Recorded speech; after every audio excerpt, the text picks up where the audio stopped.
one of the biggest challenges when you with Tai Chi, when you have people who are learning it because they want health. So they say, I want to learn Tai Chi, but I don't want to learn martial art. And I think, but Tai Chi is a martial art. They say, oh no, I want to learn the health Tai Chi.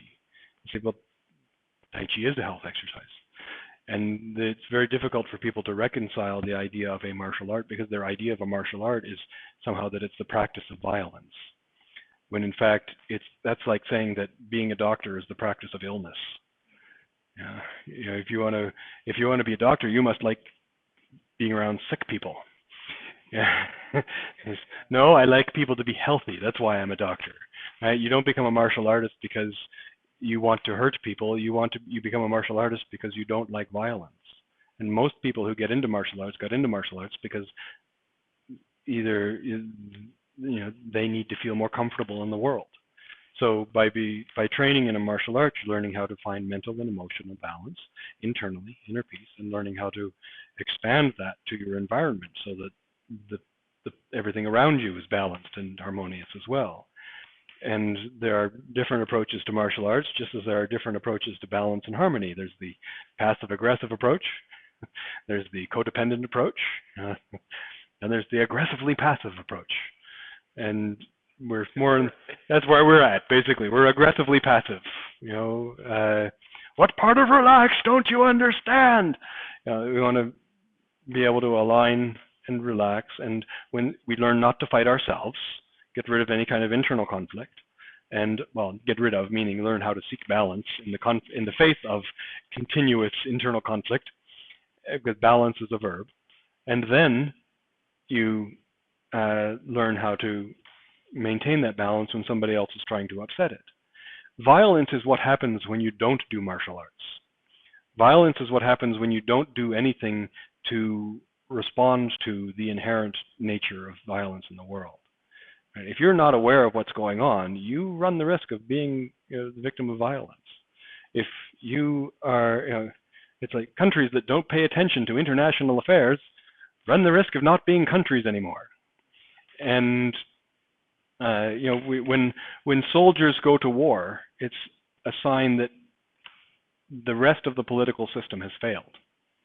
It is the job of government to maintain balance. And when you need a police and military force to do that, then you have failed. Balance and peace happens in a world when you have a way of life worth defending, and it's so much worth defending that you don't need to defend it. Everybody goes, okay, that's pretty cool. I want some of that. Not, that's awful. I need to destroy that. Right?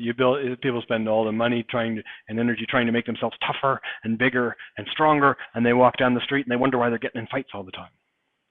Because they walk down the street and when they walk by people, the hair goes up in the back of people's necks when you walk by. The story of Miyamoto Musashi, the great samurai of legend.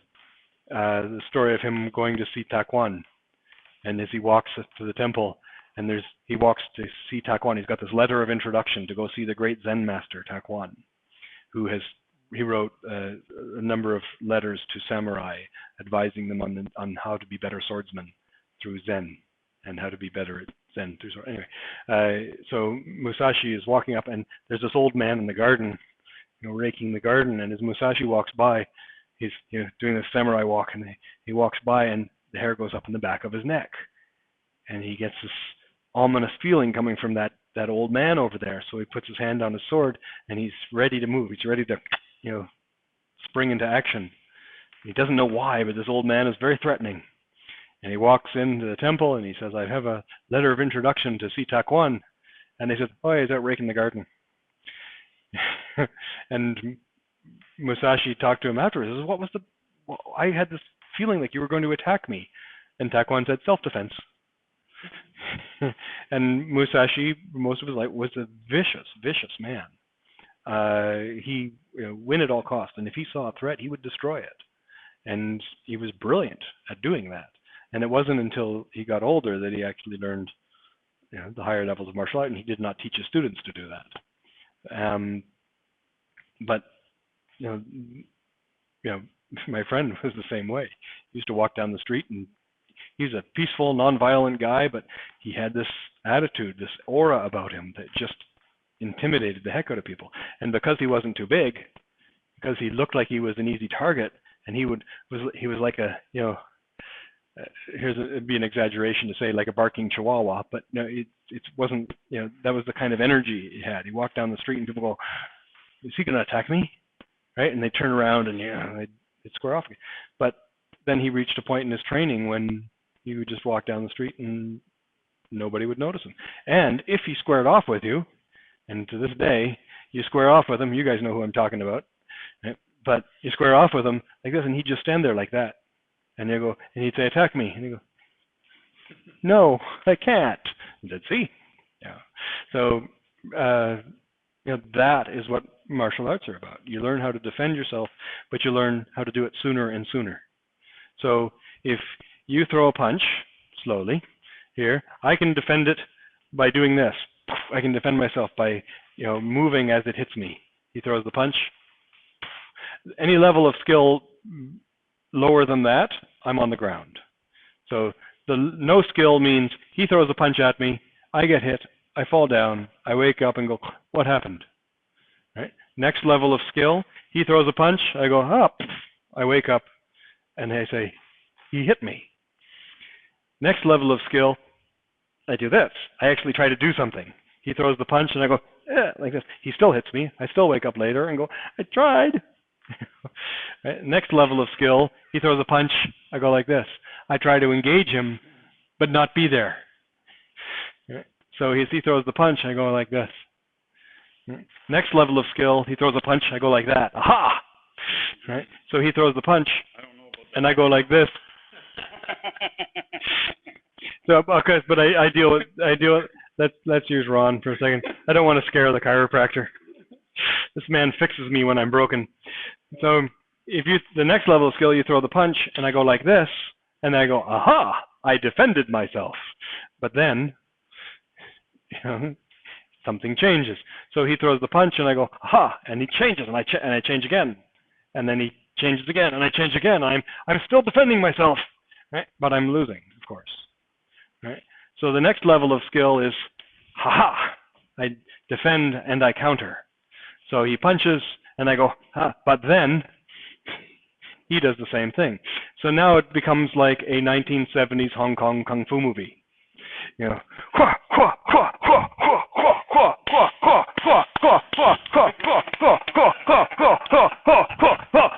Like this. And you've got the person with the drum going,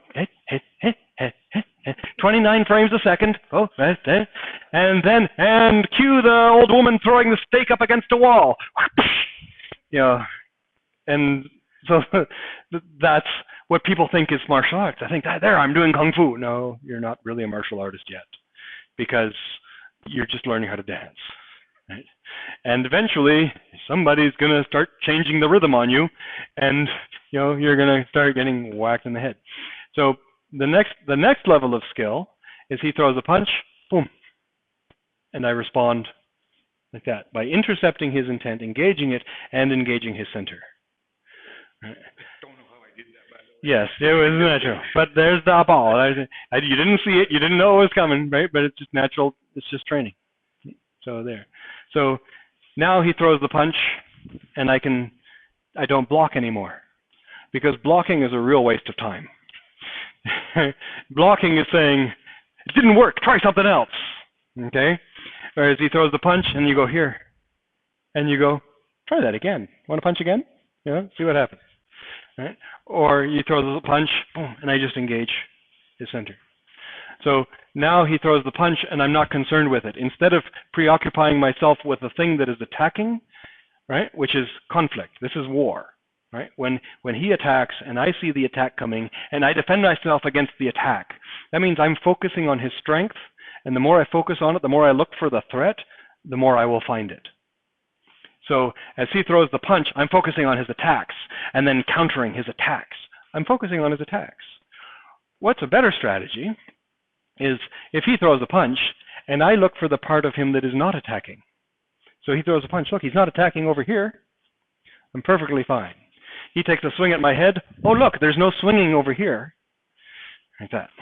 This is called ducking, and it is an advanced military strategy. It took centuries for warfare in Europe to come up with ducking. So, and in martial arts, this is an advanced training, right? You throw the punch, I go, don't be there. Right? It takes some skill because you have to have an understanding of the other person's frame of reference and their focus of their intent. So if he throws a punch and I move out of the way, look what his eyes do. Yeah? If he throws a punch and I duck, his fist is going to follow me, because as soon as he decides to punch me, my face is now his frame of reference. Right? So as he throws that punch, no matter where my face goes, he's going to be on it, like the guy riding the train. Right? The train tries to go around the tracks to get away from the guy who's sitting in the train. That's basically what happens when you try to duck if you're not paying attention. He throws the punch, I go like this, he's going to follow me. So ducking requires an understanding of his intent. You have to have some kind of level of understanding. So he throws the punch and I go, look, over there. I have to somehow redirect his intent. That is why when you duck, you still keep your hands up. That's why boxers duck, but they duck with their hands like this. They don't duck like that, not until the other guy's really, really tired. So as he throws the punch, I duck, but I also keep my hands up because I know he's going to follow, and he'll do that. Right? So as you throw the punch, and you think you're going to come over here, and as you throw the punch, and I duck, and I come over here, your mind is now following me, and you feel this pressure. Right now he's leaning on me. And if you want to watch somebody do this really well, look up Steve Smith, the little dojo. He has this videos where he's like this, and then he just touches the guy, and the guy falls backwards like that. He falls. Steve Smith trained with Dave Harris. So remember I referenced Dave Harris earlier. So amazing, and with Master Yun Fo. So he throws the punch right like this, and I just create this space, and he falls over. So ducking is not as simple as it seems. It's simpler, but that's a complicated answer. So the next level of awareness, the next level of skill, is he throws a punch, and I intercept before he throws the punch. So he throws the punch, nope, like that. I don't let him throw the punch. So in order to do that, I have to be able to sense, in the first level of skill, I sense his fist hitting me in the head. That's my first understanding of what's happening. The next level of awareness is I am aware of the punch coming in, and I get out of the way of the fist. The next level of awareness is I intercept the energy behind the fist, behind that. Then I sense the intent behind the energy behind the fist. So when I can sense the intent, then I move with the energy. That's when I can start to duck and get out of the way. When I can sense the emotion behind the intent, then as he starts to throw the punch, right, the intent never gets to manifest. It forms, but it doesn't the intent happens, but it doesn't get to manifest. So for me to stop the fist, I have to be able to sense the energy, the punch itself. For me to stop the punch, I have to stop the energy behind the punch. For me to stop the energy behind the punch, I have to I have to see the intent. And for me to intercept the intent, I have to sense the emotion behind the intent. So if I want to have him not want to punch me, I have to intercept the emotion. And if I want to stop the emotion, then I have to deal with the cause of the emotion. I have to deal with the motivation. So then I have to deal with the cause of the motivation. You get deeper and deeper until eventually what happens is he doesn't want to throw a punch anymore. So the highest level of thing is, you don't want to punch me. That's the highest level of skill. And that skill gets higher and higher. And what you do is it gets beyond technique. It becomes the way you are. It becomes your structure. Right? Technique is one thing. That's a low level of skill. Method is a higher level of skill. And structure, root. If you have really good structure and root, you don't need technique. You don't need method.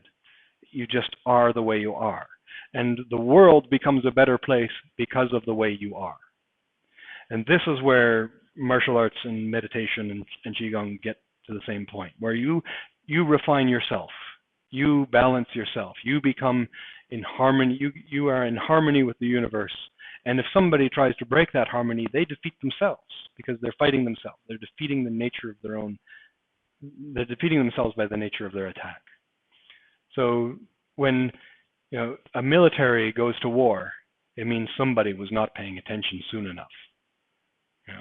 And you can look at the conflict in the Middle East and trace it back to the Middle Ages, but it's not sort of historical causes, but there's something in the psyche that has to be addressed. Right? And there are causes. There are physical factors, there are emotional factors, there are political, there are all these other things. But if you pay attention and you can find the common ground, then it's possible. Right? Just like well, we live in Aurelia. We're in Aurelia, and right around the corner there's Sam Steele building. And Samuel Steele was a legendary Mountie who, in all of his time and as a Northwest Mounted Policeman, dealing with all sorts of violent raids and dealing with drunken miners in the Yukon and so on, and having people draw guns on him. So he never drew his gun. Yeah, and all the time that he was there, and that was his greatest pride. And he would face, he talked down a mob just by the sheer authority of his voice. He was able to engage and deal with that. And I've seen police do that now. Right? I've seen police take a potentially riotous situation and walk in there, and one cop on a bicycle goes in and diffuses the situation. Or somebody pretending to be a cop goes in and diffuses the situation. Just says, I used to have a blue raincoat. I'd walk in Vancouver and I had short hair, and I'd walk and I just, hey, what's going on here? And then people would scatter. They thought I was a cop. I wasn't a cop. I was a guy in a blue raincoat with a loud voice. I didn't say I was a cop. I said, hey, what's going on? And all you needed was authority. Right? So that, you have to see it happening. But how do you develop that awareness? How do you develop that understanding about what's going on around you? How do you learn to regulate what's going on at that level? Well, you don't do it by trying to control your opponent. You don't do it by trying to control. It's just like push hands. If you grab my wrists and you try to hold my hands still, don't let them move, right? I can move, right? But if you relax, and you relax more, and you regulate, then I cannot get away. Now you can regulate my movements. If I grab your hands like this, and I control you, and I try to hold you still, you just relax there, and I'm no longer in control. Right? I can try to hold your hand still, but if you relax and you just flow, then you're following the natural tension of my body, and you can do whatever you want. If you try to fight against my hands, you resist against them, then I can control you, because I have your tension to work against you. But if you relax, and I try to control you, then I can't, and everything I do upsets me. Okay? That's good. So, yeah, people would say, you're a martial artist, you must like violence. And I think, that makes me so angry when you say that. No, no, I'm sorry. It's not true. Okay, very good. More practice.